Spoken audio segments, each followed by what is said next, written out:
लगेगी आग तो आएंगे कई घर जद में, लगेगी आग तो आएंगे कई घर जद में, यहां सिर्फ हमारा ही मकान थोड़ी है। तो आप लोग समझे प्लीज। जो मैं हाथ जोड़ के निवेदन करता हूं हमारे भारतवासियों से, जो इस देश की गरिमा में यकीन रखते हैं, देश से सच्चा प्यार करते हैं, सिर्फ वो नेशनलिज्म को स्लीव पे वियर नहीं करते हैं, बल्कि सच्चे राष्ट्रभक्त हैं, देशभक्त हैं, कि वो उठें और इन खुराफात के खिलाफ आवाज उठाएं, ये कम्युनलिज्म के खिलाफ आवाज उठाएं। ऐसा लगता है, इट सीम्स कि India is heading toward genocide. इसको रोकें। हमारे देश में वैसे ही बहुत सारी समस्याएं हैं, इनको प्लीज रोकें।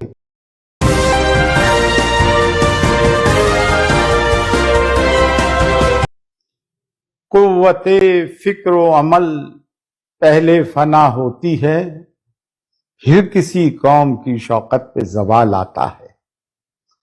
अस्सलाम वालेकुम, मैं सैयद सरवर चिश्ती अजमेर शरीफ से। केरला फाइल्स,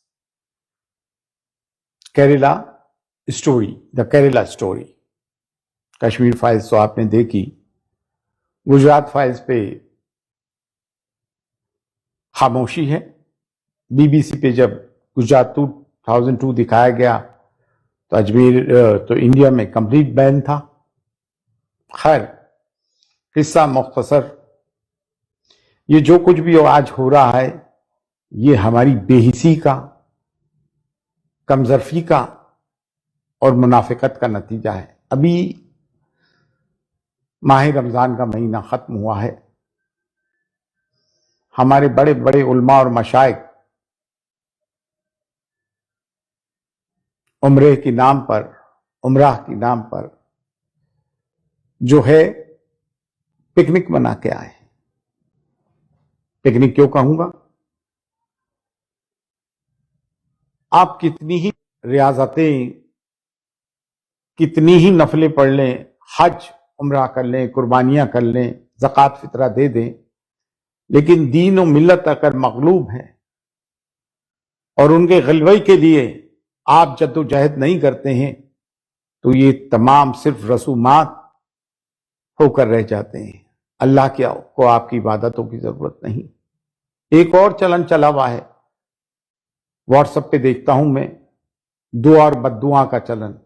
अल्लाह कौम पे रहम फरमाए, अल्लाह ये तो दुआ हो जाती है, अल्लाह इनका बेड़ा गर्क करे। आयत करीमा का विर्द करो, दरूद शरीफ पढ़ो। क्या सिर्फ ऐसा ही होता तो क्या हुजूर नबी करीम सल्लल्लाहु अलैहि वसल्लम गज़वों की को लीड करते, कमांड करते? वो तो अल्लाह के रसूल थे, वो दुआ देकर काम चला देते। जब स्पेन से मुसलमान निकाले गए, बाबरी मस्जिद शहीद हुई, खिलाफत मूवमेंट खत्म हुआ, तमाम चीजें खत्म हुई, अल्लाह बचाने नहीं आया। हां, जंग बद्र में अल्लाह था, खंदक में अल्लाह था, खैबर में अल्लाह था। खंदक में जब हुजूर नबी करीम सल्लल्लाहु अलैहि वसल्लम ने पेट पे पत्थर बांध के खंदक खोदी, ट्रेंच, जिसे वॉर ऑफ ट्रेंच भी कहते हैं, तब अल्लाह था। यानी कि अल्लाह उनके साथ होता है जो मैदान कारज़र में जो कर्मवीर होते हैं, उनके साथ अल्लाह होता है। सिर्फ घर पे बैठ के दुआ देने से, जब फॉल ऑफ बगदाद हुआ, हलाकू खान ने हमला किया, तब भी अल्लाह ने साथ दिया। क्योंकि अल्लाह उनका साथ देता है जो अपना साथ खुद देते हैं। और ये जो कुछ भी हो रहा है, आप इसका मतलब ही नहीं समझ रहे हैं। मतलब एक जहन साजी की जा रही है कि अगर मुस्लिम खवातीन पे, मुस्लिम औरतों पे अगर जुल्म हो तो आप भी उसको सेलिब्रेट करें, क्योंकि इन्होंने हिंदू औरतों के साथ जुल्म किया है। अब देखें ना, the sunshine movie, sunshine pictures, ये प्रोडक्शन हाउस है उस शाह का जिसने ये द केरला स्टोरी बनाई है। 2 नवंबर 2022 को वो लिखता है कि the heart wrenching stories of 32,000 girls who were converted to Islam, और जो कि ISIS को दे दी गई। और 3 नवंबर को ही वो लिखता है 2022 को, the story of 3 Kerala girls. अब इसमें ही कितना बड़ा तजाद है, कॉन्ट्रडिक्शन है। 2 नवंबर 1922 को लिख रहा है कि 32,000 औरतों की कहानी है जो कन्वर्ट कर ली गई इस्लाम में और दाइश को दे दी गई, ISIS को। और वो फिल्म की जो हीरोइन है वो ये कहती है कि मैं इनसे मिली हूं, तो वो सीरिया, इराक, अफगानिस्तान में कहां जाके मिली है वो।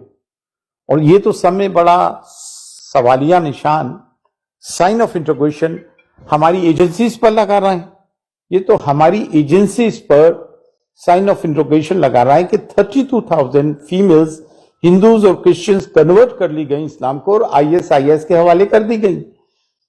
ये तो बहुत बड़ी। केरला का चीफ मिनिस्टर कह रहा है हमारे यहां ऐसा कुछ भी नहीं है। शशि थरूर कह रहा है, जो मेंबर ऑफ पार्लियामेंट है केरला से, कि this can not be the story of our Kerala which I know. Kerala एक बहुत पढ़ा लिखा स्टेट है जहां 90% से भी ज्यादा लिटरेसी रेट है। वहां के मुस्लिम हो, क्रिश्चियंस हो, हिंदूज हो, they are very pious and literate. तो ये पता है क्यों हो रहा है आपको। जैसे कठुआ में, जम्मू में नफीसा बच्ची का रेप हुआ, तो बजाय विक्टिम का साथ देने का रेपिस्ट का साथ दिया लोगों ने और उसको सेलिब्रेट किया। वो क्या नाम उसका, वो औरत, हाँ, गुजरात 2002 रॉयट्स में जो अभी लोग बरी हुए, एक MLA थी कोडनानी करके, डॉक्टर कोडनानी, और बाबू बजरंगी, जिसने ये कहा कि मैंने एक मुस्लिम औरत के पेट में तलवार डाल के बच्चा निकाल के नेजे पे लिया, तलवार पे लिया और उन लोगों को छोड़ दिया। तीसरी ये कि वो क्या बानो उसका नाम है, जिस बानो का भी, बिल्किस बानो, बिल्कुल बानो के वो रेपिस्ट जो हामला थी 5 महीने की, उसकी मां को मारा, उसका रेप किया और उसको जो है उसको रेप किया और उनको छोड़ दिया गया उन रेपिस्ट को। और जब वो बाहर आए उनको कहने लगे बड़े संस्कारिक हैं, क्या कहते हैं, वेरी कल्चर्ड हैं। क्या ये कल्चर, ये सिविलाइजेशन है? क्या इंडियन लार्जेस्ट डेमोक्रेसी इसलिए कहलाता है? It seems India is on a way of becoming a banana Republic. कोई कुछ नहीं कहता है। यानी क्या रही है कि कल को अगर मुस्लिम औरतों के साथ हम ऐसा करें तो कोई उनकी तरफदारी करने वाला ना हो। और अभी भी कौन सी हुई, बिल्किस बानो केस में बाबू बजरंगी ने जिस तरह से किया, नफीसा के मामले में, जब बल्कि एक्स्ट्रा जुडिशियल किलिंग को मीडिया पर सेलिब्रेट किया जाता है। एक्स गवर्नर सतीश मलिक की स्टोरी को छुपाने के लिए मीडिया पे कोई कवरेज नहीं। पहलवान लड़कियों के साथ जो बदसलूकी कल रात को हुई, आपने खुद ने देखा है। देखिए, बच्चियां हम सबकी साझा होती है, चाहे वो किसी भी धर्म जाति की हो। आपकी भी बच्चियां होंगी, उनके साथ जो सलूक हुआ, तो वहां की हरियाणवी जो आए, उन्होंने कहा हम आपका दूध, पानी, बिजली, सब्जी सब बंद कर देंगे। तानाशाह कान खोल के सुन ले कि जंतर मंतर पे बैठे हुए पहलवानों का आपने पानी रोक दिया, उनका खाना रोक दिया, उनके लिए बेड नहीं जाने दिया, अपने बेड उनके लिए रोक दिए। तो कान खोल के सुन लो, तो ये सड़कें दिल्ली की तरफ जाती हैं, ये हम किसानों के खेतों में से होकर जाती हैं। इन सड़कों को रोक दिया जाएगा तो दिल्ली का पानी जाता है वो हरियाणा में से होकर जाता है, वो नहरें काट के दिल्ली का पानी रोक दिया जाएगा। तो आपके बिजली के खंभे जो गए हुए हैं, जिनमें से दिल्ली की बिजली जाती है, वो हरियाणा के किसानों के, पंजाब के किसानों के खेतों में खंभे गड़े हुए हैं, वहां से बिजली काट दी जाएगी। कितनी हसास कौम है।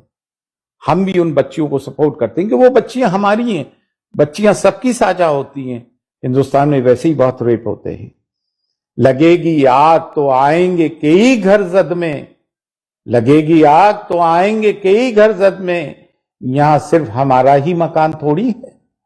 तो आप लोग समझे प्लीज। जो मैं हाथ जोड़ के निवेदन करता हूं हमारे भारतवासियों से, जो इस देश की गरिमा में यकीन रखते हैं, देश से सच्चा प्यार करते हैं, सिर्फ वो नेशनलिज्म को स्लीव पे वियर नहीं करते हैं, बल्कि सच्चे राष्ट्रभक्त हैं, देशभक्त हैं, कि वो उठें और इन खुराफात के खिलाफ आवाज उठाएं, ये कम्युनलिज्म के खिलाफ आवाज उठाएं। ऐसा लगता है, इट सीम्स कि India is heading toward genocide. इसको रोकें। हमारे देश में वैसे ही बहुत सारी समस्याएं हैं, इनको प्लीज रोकें इनको। इससे लंपिंग एलिमेंट्स को, क्रिमिनल एलिमेंट्स को, और खास तौर से इंडियन पुलिस को चाहिए इन चीजों पे ध्यान दे। ये तो नेता लोग अपने इलेक्शन जीतने के चक्कर में ना जाने क्या करके रहेंगे इस देश का। और इसी ये पॉलिटिकल ही नहीं है, ये कम्युनल भी है, और ये सिर्फ कम्युनल भी नहीं है, ये पॉलिटिकल भी है। तो मेरे देशवासियों, इन चीजों पे लगाम दो, वरना बहुत बुरा हो जाएगा। ये झूठी कहानियां, झूठी अफसाने बना के जो स्टोरीज लिख रहे हैं। और मुसलमानों, अपनी बच्चियों को अच्छी तालीम के साथ अच्छी तरबियत दो, अपने बच्चों को अच्छी तरबियत दो। जिस हाल में हमारा माशरा है उसके हम सब जिम्मेदार हैं। आज भी शादियों में असराफ बेजा खर्च किया जा रहा है। हमारे बच्चे पूरे हिंदुस्तान में हुक्का पीते हैं, रात रात भर जागते हैं, बड़ी रातों को, शब बारात जैसी मुकद्दस रातों को तेज मोटरसाइकिल चलाते हैं, law and administration problem create करते हैं, law and order problem create करते हैं। इनको भाइयों, पढ़ो, अपने हॉस्पिटल्स, अपने लेबोरेटरीज, अपने इंस्टीट्यूशंस कायम करो, पढ़ाई लिखाई की तरफ ध्यान दो, दीन को समझो, इस्लाम को समझो, उर्दू लिखना पढ़ना सीखो। देखा नहीं, दिल्ली पुलिस में से 300 से ज्यादा उर्दू लफ्ज काट दिए गए पुलिस की, उसमें से उर्दू खत्म की जा रही है। रिलीजन और कल्चर का चोली दामन का साथ होता है। हमारी जबान उर्दू है, बेशक नेशनल लैंग्वेज हिंदी है, लेकिन हमारी मादरी जबान उर्दू है। उसको पकड़ो, कुरान को पकड़ो। और कोई आज मिंबर पे बैठ के अगर मसला इख्तलाफात पैदा करता है तो वो हम में से नहीं, और पीर और उज़्ज़ाम जो बैठकर हाथ चुमा के नजराने लेते हैं और कुछ बोलते हैं, कुछ नहीं बोलते हैं, वो हम में से नहीं। दीन और उम्मत मगलूब है, इनके गलबे के लिए कुछ कीजिए, सोचिए, विचार कीजिए। सब में बड़ी जिम्मेदारी उलमा और मशाइख की है। वो उलमा और मशाइख जो आज जबान खोल रहे हैं उनको तो सल्यूट है, लेकिन अक्सरियत में ये लोग जबान बंद किए हुए हैं। अल्लाह इस कौम को गैरत अता फरमाए, इस कौम को जुर्रत अता फरमाए, इस कौम को हौसला अता फरमाए, और सब में पहले इस कौम को ईमान और सच्चाई अता फरमाए। फी अमानिल्लाह। अल्लाह हाफिज।